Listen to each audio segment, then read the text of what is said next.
tètè Sayomi gbéra nílẹ̀ ọ̀dìdẹ sọ̀rọ̀ jòjò ní sowó kó má lè nájà kókó lárọ̀ tálẹ̀ mo ní ó ń ṣọdún ayọ̀ làwa kí o. ìyá ọlá ìyá olúwa ṣe mí lóore o ìyá ọmọdé síre ìyá ire bá mi ń là ń pè tantantan mo ní òjòjò ní sowó kó má lè nájà kókó lárọ̀ tálẹ̀ mo ní ó ń ṣọdún ayọ̀ làwa kí o. ojúlówó ọmọlẹ́lújọ jẹ̀fọn yéjàwẹ́rin ọmọ aládé egbò ẹkùn jámọ̀ mọ̀gbàmọ́rọ́ sọmọ́yà ọkà àtijọ́ núlẹ̀ mi mọ̀gbàmọ́rọ́ sọmọ́yà ọkà àtijọ́ lódò ọ̀gùn bú ètò ni wà á fi wé ètò lẹ̀mí ònúgbólùjì ọmọlé òmù lele nàtìbà ọmọlé òmù lele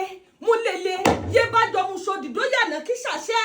à ń fi nígìwé bá jọmú sódì kíwé yànà kí ṣàṣẹ ṣe ọmọ ló ta pẹ̀tẹ́ àgbà kò fọ́ o àgbà ó bá fọ́ o ṣe aṣòbẹ́kùnù yìí núlí bá ẹ lọ́fín ọwọ́ ọ̀tún ọba lùfọ́n náà sí ọmọlẹ́lújọ jẹ̀fọn yéjàwẹ́rin ọmọ aládé egbò ẹkùn jámọ̀ mo ní ó ń ṣọdún ayọ̀ làwa kí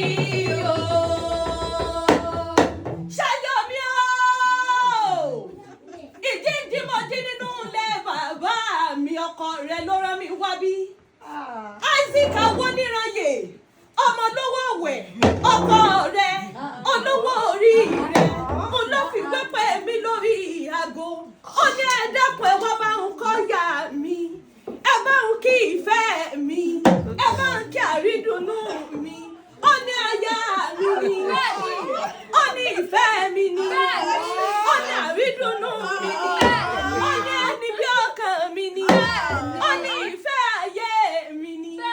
ó ní èmi ò mọ bí ìyàwó ti rí lára ẹlòmíì o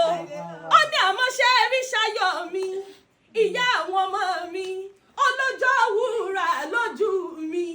ó ní wá máa ṣàpọ́nlé rẹ dáadáa gbogbo àwọn ọmọ rẹ náà ń kí ọ wọ́n ní ìyá wa ni wọ́n pẹ́ wúrà wa ni wọ́n ní igi lẹ́yìn ọgbà wa ni wọ́n pẹ́ kórí dẹ́kun má jọ fèyí ṣàṣe mọ́ wọ́n pẹ́ àṣeyí ṣàmọ́dún nínú owó nínú ọlá pẹ̀lú àìtètè níkú eléyìí tí ń ṣe baálẹ̀ ọ̀rọ̀ láṣẹ lẹ́dùn máa rẹ̀ ọba.